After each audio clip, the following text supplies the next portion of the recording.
Hello, আমরা সবাই একটি শান্তিপূর্ণ পৃথিবীতে বাস করতে চাই, তাই না? একটি পৃথিবী যেখানে যুদ্ধ নেই, একটি সমাজ যেখানে কোনো লড়াই বা সংঘাত নেই, এবং একটি শান্তিপূর্ণ বাড়ি, এটাই আমাদের সকলের আশা।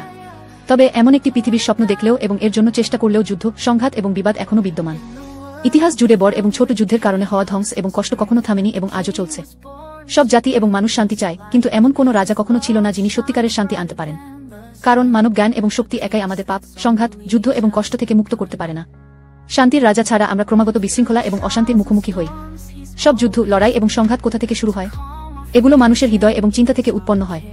মানুষ, যারা স্বার্থপরতা এবং লোভ দ্বারা পরিচালিত হয়, প্রায় অন্যদের এবং এমনকি তাদের নিজস্ব জাতির প্রতি আনা দুঃখ এবং কষ্টকে উপেক্ষা করে। সবকিছুই এক ব্যক্তির ভুল চিন্তা থেকে শুরু হয়। এই কারণেই আমাদের এমন একজন প্রয়োজন যিনি আমাদের হৃদয় এবং চিন্তাকে শাসন করবেন। সেই ব্যক্তি হতে হবে শান্তির রাজা। সবাই শান্তির রাজা প্রত্যাশা করছে জেনে ঈশ্বর যিশুর জন্মের 700 বছর আগে নবী ইসাইয়াকে বলেছিলেন যে এক শিশুর জন্ম হবে, যাকে শান্তির রাজা বলা হবে। এটা কি অসাধারণ নয়? একজন রাজা শাসন করেন এবং পরিচালনা করেন, তাই না? যিশু আমাদের হৃদয়, চিন্তা এবং আবেগকে শাসন করতে এবং আমাদের শান্তি দিতে এসেছেন। আপনি কি জানেন শান্তির আসল অর্থ কি? আমরা প্রায় ভাবি যে শান্তি শুধুমাত্র যুদ্ধ বা সংঘাতের অনুপস্থিতি।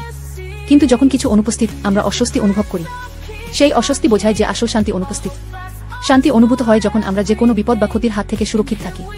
এটি শারীরিক, মানসিক এবং আবেগগতভাবে সুস্থ থাকা এবং কোনো উপাদান অভাব না থাকার অন্তর্ভুক্ত। এছাড়াও শান্তির জন্য ঈশ্বর এবং অন্যদের সঙ্গে সঙ্গতিপূর্ণ সম্পর্ক প্রয়োজন।